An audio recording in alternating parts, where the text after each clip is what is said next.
እና አስተማሪ የሆነ ድራማ ነው ማለት ነው።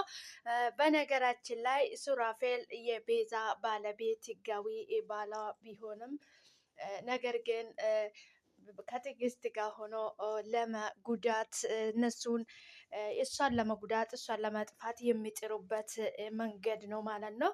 ቤዛ እንግዲህ በጣም አፍታም ናት። የቤተሰቦቿ ንብረት ነው ያላት እንጂ የራሷ ሰርታ ያመጣ ገንዘብ አይደለም። ነገር ግን ሱራፌል የሚፈልገው ቤዛን ሳይሆን የቤዛን ንብረት ነው። ቤዛን ንብረቷን በራሷ ወደ ራሷ አካውንት ወደ ራሷ ስም አዙሮ እንግዲህ ቤዛን ለማስወገድ ነው የሚፈልገው ማለት ነው። እንግዲህ በዚህ መሀል ደግሞ ሳሚ ለቤዛ ነው የሚቆመው ማለት ነው። እስከ ዛሬም ለቤዛ ነበረ ሲደግፍ የነበረ። ከዚህ በኋላ እኔ ለቤዛ ነው የሚቆመው ብለዋል። ነገር ግን ሉላ መታለች። እንግዲህ ቤዛ ስትጠፋ ሉላ መታ በመሀል ገብታለች። እንግዲህ ሉላን አታልሎት እንደምንም ብሎ ሀብቱ ወደ ራሱ አካውንት እንድታዞርለት እጅግ በጣም ብዙ ነገር እያደረገለት ነው ማለት ነው። ነገር ግን ሉላ ልትሸነፍ ልትቀበል አልቻለችም። እንደውም ኤቴ እስካላየው ድረስ ምንም ነገር ላድርግ አልችልም፣ አንተንም ከዚህ ቤት አሽቀንጥሬ ልጥልክ እችላለሁ። ምክንያቱም ኤቴ ምን ያህል ለአንተ ፍቅር እንዳላት፣ አንተ ደግሞ ከሷ የምትፈልገው ንብረትና ገንዘብ ብቻ እንደሆነ ሁሉ በብዙ ነገር አይቻለሁ። ኤቴን ለማገኘት አንተ ብዙ ነገር ማድረግ ትችላለህ። ነገር ግን አንተ ኤቴን ለማገኘት ምንም ነገር አላሳሰበህም። አንተ የምትፈልገው ገንዘብ ብቻ ነው። በዚህ መሀል ደግሞ አንተ ዝም ብለህ ስለ ሀብት ስለ ገንዘብ ነው እያወራ ያለው እንጂ ምንም ያደረግከው ነገር የለም። ምንን ልትሸውደኝ አትሞክር ሱራፌል። ሌላ ነገር ከመከተል በፊት የምታደርገውን ነገር አድርገው፣ አለበለዛ ምንም ነገር እኔ ልትጠይቀኝ አትችልም።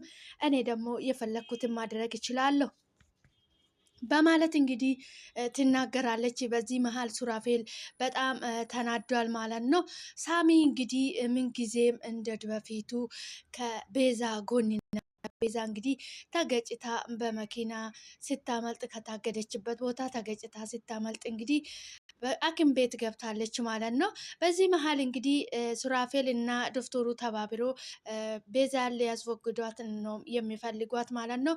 ሉላ እንግዲህ እንደተመለከተች ከሱራፌል እና ከዶክተር ውጪ እና ከትዕግስት ውጪ ለቤዛ ክፋት የሚያስብ ማንም ሰው እንደሌለ አውቃለች ማለት ነው። ምክንያቱም ሉላ የምታደርገውን ነገር ስታጣ ግራ ሲገባት እንግዲህ ሄዳ ለሳሚ ቤዛ ተገኝታለች፣ ነገር ግን በመኪና ተገጭታ ሆስፒታል ኮማ ውስጥ ነው ያለችው ደግሞ ዶክተር የሚሰራበት ሐኪም ቤት ነው ያለችው። እንደፈለጉ ሊያደርጓት ይችላሉ። አሁን ሳሚ እባክህ ኤቴን እንደምንም ብለ አድንልኝ በማለት እንግዲህ ሳሚን እየተማጸነች ነበር ማለት እንግዲህ ሳሚን እየተማጸነች ነበር። ሳሚም ማመን አቃተው። እንግዲህ እውነትሽን ነው፣ እዛ ነው ያለችው ቤዛ፣ በእነሱ እጅ ነው ያለችው ነው እየዋሸሽኝ አይደለም አይደለ በማለት እንግዲህ በመጨረሻ ሳሚ እንግዲህ ከዚህ በኋላ የራሴን እርምጃ መውሰድ አለብኝ። ምክንያቱም ሱራፌልም ገንዘብ ነው የሚፈልገው፣ ሀብት ነው የሚፈልገው እንጂ ለቤዛ ምንም ደንታ ነገር የለውም። ምንም ሊያደርግለት አይችልም። ከዚህ በኋላም እስከ ዛሬም እሱን አምኜ የተሸወድኩኝ ከዚህ በኋላ አላምነውም። ምን አይነት ውሸታምና እርኩስ ሰው እንደሆነ አሁን ገብቶኛል። ከዚህ በኋላ ግን አላምነውም፣ ምንም ነገር አልለውም። የራሴን እርምጃ ራሴ ወስዳለሁ። ቤዛን ደግሞ አስለቅቃታለሁ እንደምንም ብዬ። ከዛ በኋላ ከዚህ በኋላ ሱራፌልም የማምንበት ምንም ቅንጣት ነገር የለም። ከኔ ተደብቆ እሱ ብዙ ነገር ሲያደርግ ነበረ። በመጨረሻ ለምን መጥቶ እንዲህ ብሎ ለምን እንደነገረኝ ለምን እንዳሳወቀኝ ባይገባኝም መጀመሪያ ስላልነገረኝ በጣም ተናድጄበታለሁ ብሏል። እንግዲህ ሳሚ የሚያዝንለት ከዚህ በፊትም ሊገሏት የነበረ መርዟን ሊገሏት የነበረ እሱ ነበረ። እንግዲህ ቤቱን ሊሰርቅ አድኗት የነበረ ማለት ነው። በመጨረሻም እንግዲህ እንደምንም የማይሆን ቦታ ላይ ከተቷት ቤዛ ማለት ነው። ቤዛ እንግዲህ መስኪንና ሁሉንም ሰው የምታምን በጣም ንጹሕ የሆነች ለሰው የምትራራ ልጅ ናት ማለት ነው። እንግዲህ አንዳንድ ጊዜ የውሃ ሰዎችን በማመን ብቻ ብዙ ነገር ይደርስብናል ማለት ነው። እኛ የሚሉንን ነገር ሁሉ እያመናቸው እውነት ነው የወደዱት ሲስቁልን፣ ልብ ያሳዩን የውሸት ሲስቁልን፣ እውነት የወደዱን እየመሰለን እንግዲህ ለነሱ ልባችን ሰጥተን ብዙ ታሪክ ውስጥ ይከቱናሉ ማለት ነው። እንግዲህ በህይወታችን ውስጥ አስመሳይ ሰዎች በጣም ከባድ ናቸው ማለት ነው። እኛ የሚያሳዩን ባህሪ እውነት ነው ብለን ስንመለከት እነሱ ፌክ ባህሪያቸውን ነው ይዞ እኛ ጋር የሚመጡት ማለት ነው። እንደዚህ አይነት ሰዎች ደግሞ በጣም ከባድ ነው። በህይወታችን ውስጥ በጣም አደጋ አለው። ብዙ ነገር ውስጥ ይከቱናል እና በህይወታችን ላይ ድራማ ይሰራሉ ማለት ነው። ቤዛ አሁን ጠላት ከውጭ መጥቶባት ሳይሆን በምታምናቸው በምትወዳቸው አብራቸው በበላች በሚጠጣች ሰዎች ጋር ነው እንደዚህ አይነት በደል እየደረሰባት ያለችው ማለት ነው። እንግዲህ ይሄ ድራማ እጅግ በጣም ብዙ ነገር ነው የሚያስተምረን ማለት ነው። ምክንያቱም ሰዎች ማለት ምን ማለት እንደሆነ እንግዲህ አብሮን እየበላን አብሮን እየጠጣን መጨረሻ ላይ እኛን የሚጎዳን መጨረሻ ላይ ለእኛ ጉድጓድ የሚቆፍሩ ወዳጅ መስሎ ተቆርቋሪ የሚባሉ ሰዎች ናቸው። ቤዛን እንግዲህ እንደዚህ አይነት ከባድ ችግር ውስጥ እየከተቱት ጠላት ከውጭ መጥቶባት አይደለም ማለት ነው። እንግዲህ በምትወዳቸው አብራቸው በበላች አብራቸው በጠጣቻቸው ስንት ነገር አብራችሁ የሆነች ሰዎች ናቸው እሷ ላይ ዛሬ እንደዚህ አይነት መጥፎ ነገር እያደረጉ ያሉት ማለት ነው። ሰዎች ማለት እንግዲህ በጣም ከባድ ነው። ሰው ልጅ ማመንም እንግዲህ ያለማመንም በጣም ከባድ ነው።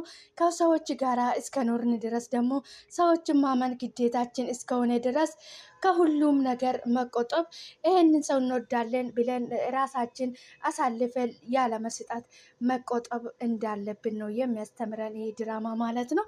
ሰላም ሰላም! ውድና የተከበራችሁ የኔ ውድ ቤተሰቦች እንዴት ናችሁልኝ? እናለሁ ፈጣሪ የተመሰገነ ይሁን።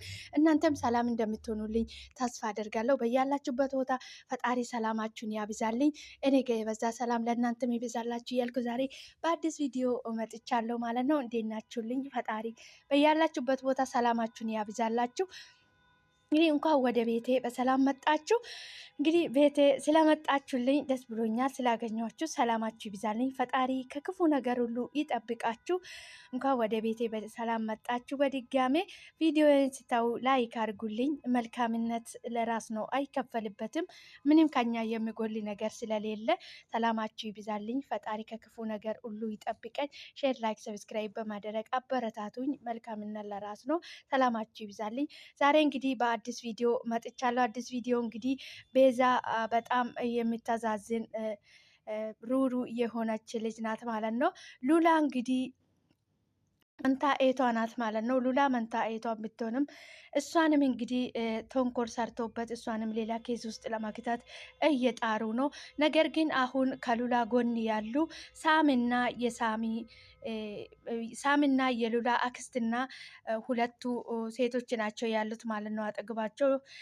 ከባድ ነው። አንዳንድ ጊዜ ሰዎች ማለት ነው ጥሩ ናቸው፣ መልካም ናቸው ብለን ከነሱ ጋር እየኖር አብረን እየጠጣን አብረን እየበላን ስንት ነገር አብረን ስንሆን የቆየናቸው ሰዎች መጨረሻ ላይ እንግዲህ አውሬ ሆኖ ሲቀርቡብን እጅግ በጣም ያማል፣ እውነት ለመናገር ማለት ነው።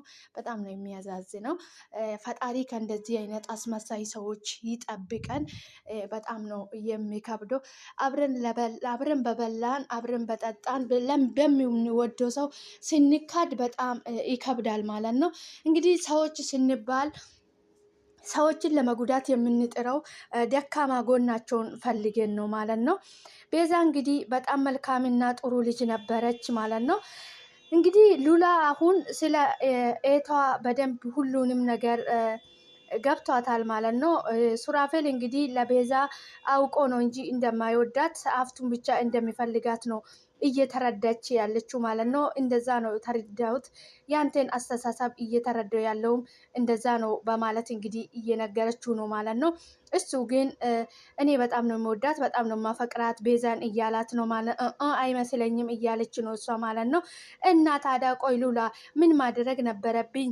ምን እንዲያደርግ ነው የፈለግሽው? በማለት እንግዲህ ጥያቄ ያቀረበለት ማለት ነው።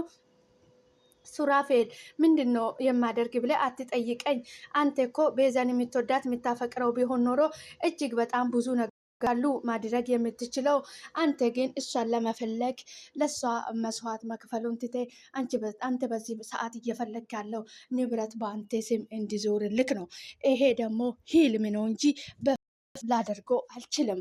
ምክንያቱም አንተ አሁን በዚህ ሰዓት ለኤቴ ቅንጣት የምታክል ፍላጎትም ኢዜኔታም የለህም። ነገር ግን እንተ የምትፈልገው በዚህ ሰዓት ገንዘብ ብቻ ነው። ነገር ግን ሱራፌል ከዚህ በኋላ ምንም ከኔ ጋራ ማድረግ አትችልም ብሎ አስጠነቅቃለች ማለት ነው።